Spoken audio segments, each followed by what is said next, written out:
محترم دوستو، السلام علیکم ورحمۃ اللہ وبرکاتہ۔ میرے پیارے عزیز دوستو، جنت میں اپنے ماں باپ سے کیسے ملاقات ہوگی؟ وہ منظر کیسا ہوگا؟ جنت میں کن کن رشتہ داروں سے ملاقات ہوگی؟ یہ جاننا ہر مسلمان کے لیے ضروری ہے پیارے عزیز دوستو، جسے جان کر آپ حیران رہ جاؤ گے۔ پیارے دوستو، کسی بھی انسان کے لیے دنیا میں سب سے زیادہ پاکیزہ اور محبت کرنے والا رشتہ اس کے ماں باپ کا ہے۔ میرے پیارے عزیز، اس کے بعد انسان کی سگی بہن، بھائی اور پھر دوسرے رشتے دار آتے ہیں۔ اس دنیا میں قائم یہ رشتے کسی بھی انسان کے لیے اولین ترجیح ہوتے ہیں، جبکہ کچھ رشتے تو ہماری زندگی کے لیے ایسے اہم اور لازمی و ملزوم بھی ہو جاتے ہیں کہ ان کے بغیر زندگی گزارنا ناممکن اور محال ہو جاتا ہے۔ پیارے دوستو، جنت ایک ایسی شاندار اور بے مثال جگہ ہے جو اللہ تبارک و تعالیٰ نے ایمان والوں کے لیے بنائی ہے۔ پیارے دوستو، اور اس میں ایسی نعمتیں رکھی ہیں جو نہ کسی آنکھ نے دیکھی، نہ کسی کان نے سنی اور نہ ہی کسی دل میں ان کا خیال آیا۔ میرے پیارے دوستو، جنت کے بارے میں جو کچھ بیان کیا جاتا ہے وہ صرف سمجھانے کے لیے ہوتا ہے، ورنہ دنیا کی اعلیٰ ترین چیز کا بھی جنت کی کسی نعمت سے کوئی مقابلہ نہیں۔ پیارے دوستو، لیکن اب سوال یہ ہے کہ کیا انسان کی نہ ختم ہونے والی زندگی میں بھی ہمارے یہ اہم اور پاکیزہ رشتے کیا ہمارے ساتھ ہوں گے؟ یعنی جنت میں یہ سوال اکثر ہمارے ذہن میں آتا ہے کہ اس دنیا میں ہمارا سب سے عظیم رشتہ یعنی ہماری ماں کیا جنت میں بھی ہمارے ساتھ ہوگی؟ حدیث کی روشنی میں اس سوال کا جواب تلاش کرتے ہیں۔ پیارے دوستو، حدیث میں ہے کہ جب کوئی روح علیین میں پہنچتی ہے تو وہاں پر موجود روحیں اس سے ملنے آتی ہیں اور دنیا میں اپنے رشتہ داروں کے بارے میں معلوم کرتی ہیں، اور اس طرح سے جب کوئی انسان مرنے کے بعد علیین میں پہنچتا ہے، اس کے رشتہ دار اس سے ایسے ملتے ہیں جیسے کسی دور دراز سے آنے والے مسافر سے ملاقات کی جاتی ہے، اور دونوں آپس میں مل کر بہت خوش ہوتے ہیں۔ پیارے دوستو، ارشاد باری تعالیٰ ہے، اے میرے بندو، آج تم پر نہ کوئی خوف طاری ہوگا اور نہ تم غمگین ہوں گے، میرے وہ بندے جو ہماری آیتوں پر ایمان لائے تھے اور فرما بردار رہے تھے۔ میرے پیارے دوستو، تم بھی اور تمہاری بیویاں بھی خوشی سے چمکتے چہروں کے ساتھ جنت میں داخل ہو جاؤ۔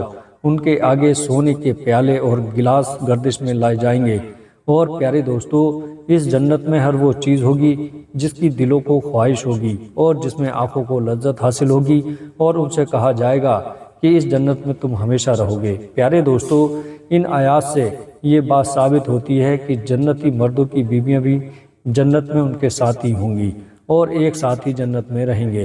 وہاں جنت میں انہیں ہر وہ چیز مہیا کی جائے گی جس کی وہ خواہش کریں گے۔ پیارے عزیز دوستو، حضرت ابو ہریرہ رضی اللہ عنہ سے روایت ہے کہ رسول کریم صلی اللہ علیہ وسلم نے ارشاد فرمایا، جس وقت کوئی مومن بندہ مرنے کے قریب ہوتا ہے تو رحمت کے فرشتے سفید ریشمی کپڑا لے کر آتے ہیں اور روح سے کہتے ہیں کہ نکل جا، تو اللہ سے رضامند ہے اور اللہ تجھ سے رضامند ہے۔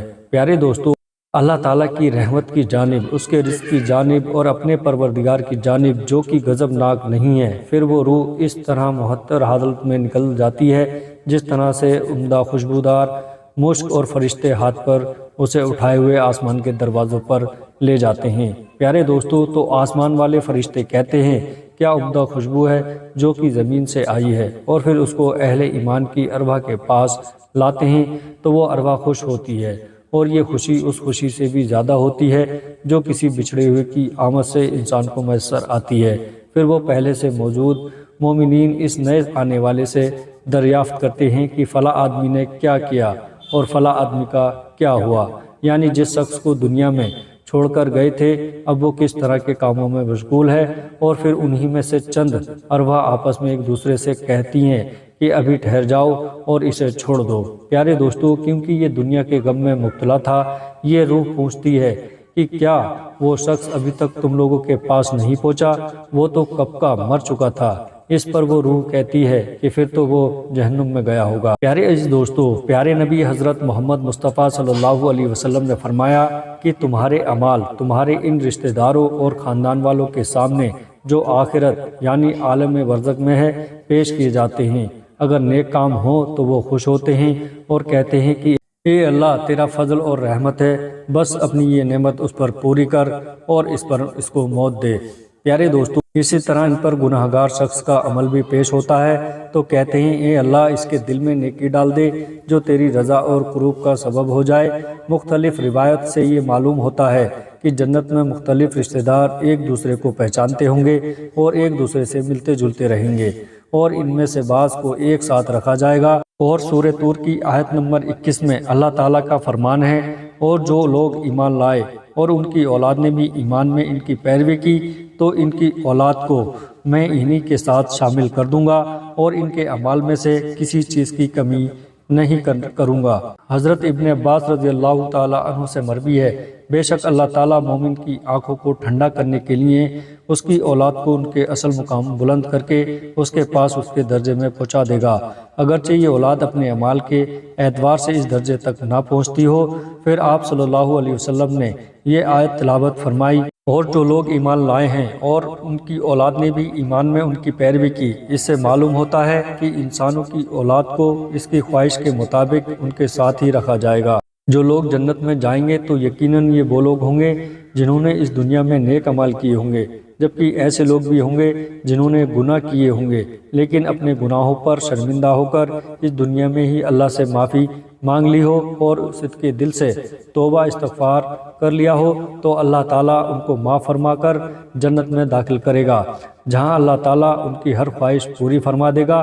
اور یقیناً اس کی خواہش میں سے ایک خواہش یہ بھی ہوگی کہ دنیا میں اس سے جو بھی گناہ ہو چکے ہوں یا کوئی گناہ والے اعمال اس نے کیے ہوں تو اس سے وہ تمام اعمال بھلا دیے جائیں۔ پیارے دوستو، کیونکہ جنت امن اور سکون کی جگہ ہوگی جہاں منفی خیالات اور غم غصے کی کوئی گنجائش نہ ہوگی، اور ایک مومن اور جنتی کے لیے ہر طرف خوشحالی ہی خوشحالی ہوگی، جیسا کہ سورہ بقرہ کی آیت نمبر 25 میں ارشاد باری تعالیٰ ہے، اور جو لوگ ایمان لائے اور نیک عمل کرتے رہے ان کو خوشخبری سنا دو کہ ان کے لیے جنت کے باغ میں جن کے نیچے نہریں بہہ رہی ہیں، جب انہیں ان میں سے کسی قسم کا میوہ کھانے کو دیا جائے تو کہیں گے یہ تو وہی ہے جو ہم کو پہلے بتایا گیا تھا، اور انہیں ایک دوسرے کے ہم شکل میوے دیے جائیں گے، اور وہاں ان کے لیے پاک بیویاں ہوں گی اور وہ جنت میں ہمیشہ رہیں گے۔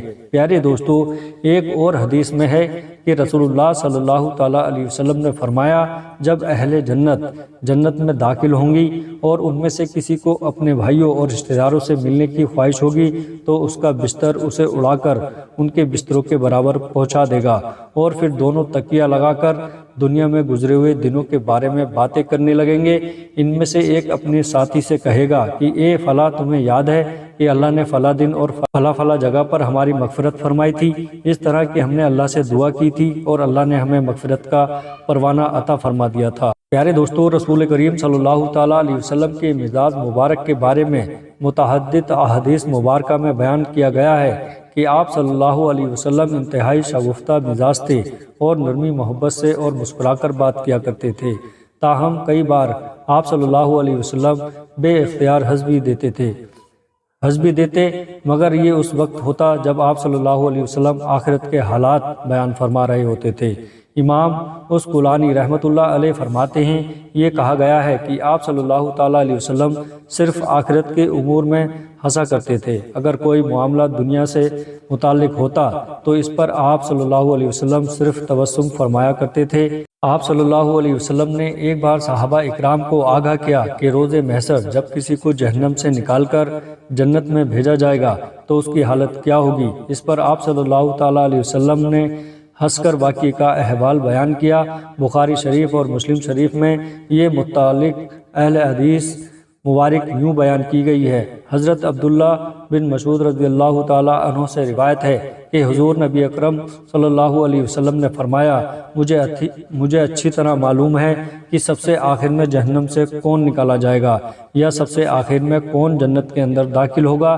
یہ آدمی اپنے جسم کو گھسیٹتا ہوا جہنم سے باہر نکالے گا۔ اللہ تعالیٰ اس سے فرمائے گا، جا جنت میں داخل ہو جا۔ وہ جنت میں داخل ہوگا تو اسے گمان گزرے گا کہ شاید یہ بھری ہوئی ہے، وہ واپس لوٹ کر عرض گزار ہوگا اے رب وہ تو بھری ہوئی ہے، بس اللہ تعالیٰ اس سے فرمائے گا جا جنت میں چلا جا، لہٰذا وہ جنت میں داخل ہوگا۔ جنت میں جا کر پھر گمان گزرے گا کہ شاید یہ بھری ہوئی ہے، بس واپس لوٹ کر پھر عرض کرے گا اے رب میں نے تو وہ بھری ہوئی پائی ہے۔ پیارے دوستو، اللہ تعالیٰ اس سے فرمائے گا جا اور جنت میں داخل ہو، کیونکہ تیرے لیے جنت میں دنیا کے برابر بلکہ اس سے 10 گنا زیادہ حصہ ہے۔ پیارے دوستو، یا فرمایا تیرے لیے 10 دنیاؤں کے برابر حصہ ہے۔ وہ عرض کرے گا اے اللہ کیا مجھ سے مذاق کرتا ہے یا مجھ پر ہنستا ہے، حالانکہ تو حقیقی مالک ہے۔ حضرت عبداللہ بن مسعود رضی اللہ تعالیٰ عنہ بیان کرتے ہیں کہ میں نے دیکھا کہ اس پر حضور نبی کرم صلی اللہ تعالیٰ علیہ وسلم ہنس پڑے، یہاں تک کہ آپ صلی اللہ تعالیٰ علیہ وسلم کے دن دان مبارک نظر آنے لگے۔ آپ صلی اللہ علیہ وسلم فرماتے تھے یہ اہل جنت کے سب سے کم درجے والے شخص کا حال ہے۔ پیارے دوستو، حضرت ابو سعید خدری سے روایت ہے کہ رسول اللہ صلی اللہ تعالیٰ علیہ وسلم نے فرمایا جو آدمی سب سے آخر میں جنت میں داخل ہوگا وہ گرتا پڑتا اور گھسٹتا ہوا دوزخ سے اس حال میں نکلے گا کہ دوزخ کی آگ اسے جلا رہی ہوگی، پھر دوزخ سے نکل جائے گا تو پھر دوزخ کی طرف پلٹ کر دیکھے گا اور دوزخ سے مخاطب ہو کر کہے گا کہ بڑی بابرکت ہے وہ ذات جس نے مجھے تجھ سے نجات دی، اور اللہ تعالیٰ نے مجھے وہ نعمت عطا فرمائی ہے کہ اولین اور آخرین میں سے کسی کو بھی وہ نعمت عطا نہیں فرمائی۔ پھر اس کے بعد ایک درخت بلند کیا جائے گا، وہ آدمی کہے گا کہ اے میرے پروردگار مجھے اس درخت کے قریب کر دے تاکہ میں اس کے سائے کو حاصل کر سکوں اور اس کے پھلوں سے پانی پیوں۔ اللہ تعالیٰ فرمائے گا اے ابن آدم اگر میں تجھے یہ دے دوں تو پھر اس کے علاوہ اور کچھ تو نہیں مانگے گا؟ وہ عرض کرے گا کہ نہیں اے میرے پروردگار۔ اللہ تعالیٰ اس سے اس کے علاوہ اور نہ مانگنے کا معاہدہ فرمائے گا اور اللہ تعالیٰ اس کا عرض قبول فرمائے گا، کیونکہ وہ جنت کی ایسی ایسی نعمتیں دیکھ چکا ہوگا کہ جس پر اسے صبر نہ ہوگا۔ پیارے دوستو، اللہ تعالیٰ اسے اس درخت کے قریب کر دے گا، وہ اس کے سائے میں آرام کرے گا اور اس کے پھلوں کے پانی سے پیاس بجھائے گا۔ پھر اس کے لیے ایک اور درخت ظاہر کیا جائے گا جو پہلے درخت سے کہیں زیادہ ہے۔ پھر اس کے لیے ایک اور درخت ظاہر کیا جائے گا جو پہلے درخت سے کہیں زیادہ خوبصورت ہوگا۔ وہ آدمی عرض کرے گا اے پروردگار مجھے اس درخت کے قریب کر دے تاکہ میں اس کا سایہ حاصل کر سکوں اور اس کا پانی پیوں، اور اس کے بعد میں اور کوئی سوال نہیں کروں گا۔ اللہ فرمائے گا اے ابن آدم کیا تو نے مجھ سے وعدہ نہیں کیا تھا کہ تو مجھ سے اور کوئی سوال نہیں کرے گا؟ اور اب اگر تجھے اس درخت کے قریب پہنچا دیا تو پھر تو اور سوال کرے گا۔ اللہ تعالیٰ پھر اس سے اس بات کا وعدہ لے گا کہ وہ اور کوئی سوال نہیں کرے گا۔ اللہ تعالیٰ کی علم میں وہ معذور ہوگا کیونکہ وہ ایسی ایسی نعمتیں دیکھے گا کہ جس پر وہ صبر نہ کر سکے گا۔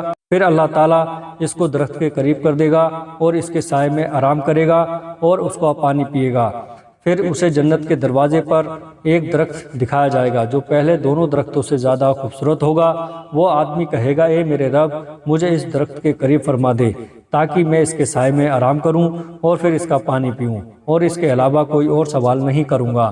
پھر اللہ تعالیٰ اس آدمی سے فرمائے گا اے ابن آدم کیا تو نے مجھ سے یہ وعدہ نہیں کیا تھا کہ تو اس کے بعد اور کوئی سوال نہیں کرے گا؟ وہ عرض کرے گا ہاں اے میرے پروردگار اب میں اس کے بعد اس کے علاوہ اور کوئی سوال نہیں کروں گا۔ اللہ اسے معذور سمجھے گا کیونکہ وہ جنت کی ایسی ایسی نعمتیں دیکھے گا کہ جس پر وہ صبر نہیں کر سکے گا۔ پھر اللہ تعالیٰ اسے اس درخت کے قریب کر دے گا۔ جب وہ اس درخت کے قریب پہنچے گا تو جنت والوں کی آواز سنے گا تو پھر وہ عرض کرے گا اے میرے رب مجھے اس میں داخل کر دے۔ تو اللہ فرمائے گا اے ابن آدم تیرے سوال کون سی چیز روک سکتی ہے؟ پیارے دوستو، کیا تو اس پر راضی ہے کہ تجھے دنیا اور دنیا کے برابر دے دیا جائے؟ وہ کہے گا اے رب العالمین تو مجھ سے مذاق کرتا ہے۔ یہ حدیث بیان کر کے حضرت عبداللہ رضی اللہ تعالیٰ عنہ ہنس پڑے اور لوگوں سے فرمایا کہ تم مجھ سے کیوں نہیں پوچھتے کہ میں کیوں ہنسا؟ لوگوں نے کہا کہ آپ کس وجہ سے ہنسے؟ فرمایا رسول اللہ صلی اللہ تعالیٰ علیہ وسلم اسی طرح ہنسے تھے۔ فرمایا اللہ رب العالمین کے ہنسنے کی ایسی وجہ جب وہ آدمی کہے گا کہ آپ رب العالمین ہونے کے باوجود مجھ سے مذاق فرما رہے ہیں تو اللہ فرمائے گا کہ میں تجھ سے مذاق نہیں کرتا مگر جو چاہوں کرنے پر قادر ہوں۔ پیارے دوستوں، ویڈیو اچھی لگے تو آگے اپنے دوستوں کے ساتھ شیئر ضرور کریے گا۔ السلام علیکم ورحمۃ اللہ وبرکاتہ۔